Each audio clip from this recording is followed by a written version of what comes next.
بسم اللہ الرحمن الرحیم۔ السلام علیکم ورحمۃ اللہ وبرکاتہ۔ ناظرین و سامعین، غلامی کسی بھی شکل میں ہو بری ہے، کیونکہ غلام کی سوچنے سمجھنے کی صلاحیت سلب ہو جاتی ہے۔ وہ ویسے ہی سوچتا اور کرتا ہے جیسے اس کا مالک چاہتا ہے، لہٰذا خبردار رہیے کہیں بے خبری میں آپ کو بھی غلام نہ بنا لیا جائے۔ یاد رکھیں کہ اب جسمانی غلام بننے کا وقت نہیں ہے، جیسے پہلے غلام اور لونڈیاں ہوتی تھیں۔ اب تو ذہنی غلامی کا دور ہے۔ میڈیا کے ذریعے ہمارے مائنڈ کنٹرول کیے جاتے ہیں۔ ہم وہی سوچتے اور کرتے ہیں جو میڈیا کے ذریعے ہمیں دکھایا جاتا ہے۔ کہا جاتا ہے کہ those who control the media control the minds. جو میڈیا کو کنٹرول کرتے ہیں وہ اصل میں ذہنوں کو کنٹرول کرتے ہیں۔ یہی وجہ ہے کہ 99% میڈیا پر اجارہ داری، سرمایہ کاری یہودیوں نے کر رکھی ہے۔ BBC سمیت تمام بڑے پلیٹ فارمز ان کی مٹھی میں ہیں۔ میں اگر یہودیوں کا پوری دنیا کو کنٹرول کرنے اور اس پر حکومت کرنے کا خواب اور منصوبہ ڈسکس کرنے لگوں تو گھنٹوں ناکافی ہوں۔ اس لیے میں صرف اپنے ملک کی بات کرتی ہوں۔ شریعت مطہرہ کا اصول ہے کہ حیا نہیں تو ایمان نہیں، بے حیائی عام تو بے ایمانی عام۔ اس اصول کو مسلمانوں سے زیادہ کافروں نے سمجھا اور یقین کیا، اور پھر اسے ہمارے خلاف استعمال بھی کیا۔ وہ ہمیں نہ کلمہ پڑھنے سے روکتے ہیں نہ نماز پڑھنے سے۔ ہم تہجد بھی پڑھتے رہیں، انہیں کوئی فرق نہیں پڑتا۔ ہم چلے وظیفے کاٹتے رہیں، انہیں اس سے بھی فرق نہیں پڑتا۔ وہ تو بس ہمیں بے حیا بنانے کے لیے اپنا پیسہ، وقت اور سب کچھ لگاتے ہیں، کیونکہ انہیں معلوم ہے کہ مسلمان بے حیا بن گئے تو بے ایمان خود بن جائیں گے۔ سارا میڈیا کنٹرول انہی کے ہاتھوں میں ہے۔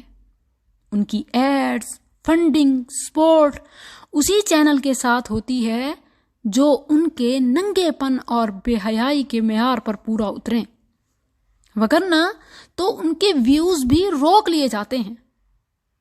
میڈیا پاور اور مسئلے کی نزاکت کو سمجھتے ہوئے میں پہلے بھی خاص طور پر اس حوالے سے 2 لیکچر ریکارڈ کرا چکی ہوں، اور الحمدللہ اس بات پر خوش ہوں کہ پبلک نے ثابت کیا کہ میڈیا پاور اپنی جگہ، لیکن پبلک پاور اس سے بھی اسٹرانگ ہوتی ہے۔ میں شکر گزار اور دعا گو ہوں ان چینلز کی اور ساری عوام کی کہ جنہوں نے بھرپور سپورٹ کی اور اسے قابل غور اور قابل شیئر سمجھا۔ اسپیشلی ہیوج فین فالوئنگ رکھنے والے حرمین شریفین پیج کی، جنہوں نے میرے لیکچرز کو اپنے چینل پہ شیئر کیا۔ جزاکم اللہ خیر۔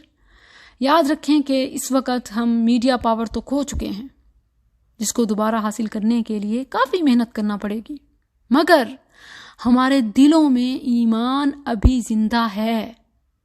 عوام سوئی ضرور ہے مگر ابھی مری نہیں ہے۔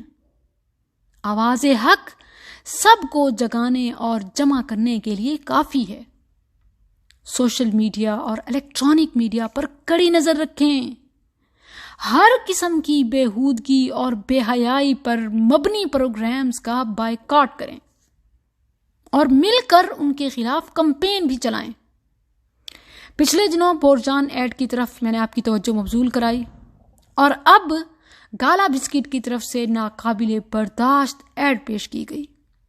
حلال رزق بسکٹ کو حرام اور زنا کے قریب لے جانے والے افعال کر کے بیچا جا رہا ہے۔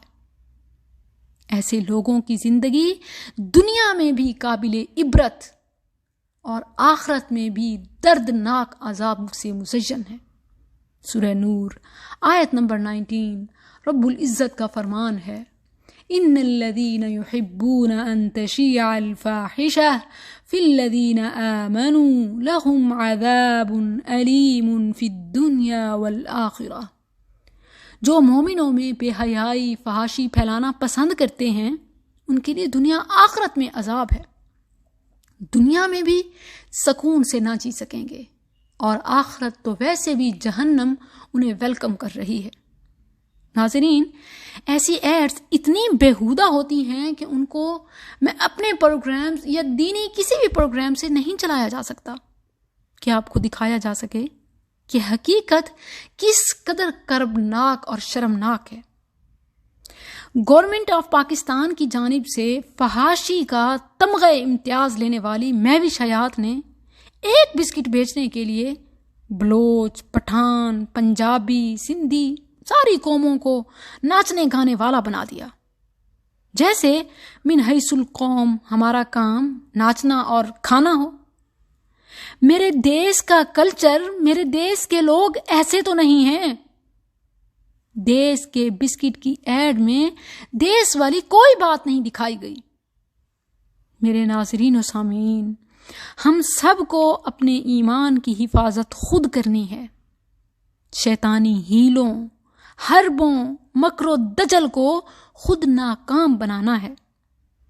جس کے پاس جتنی طاقت اور اختیار ہے وہ سارا ذہنی غلامی کی ان زنجیروں کو سمجھنے اور توڑنے میں ضرور لگائے۔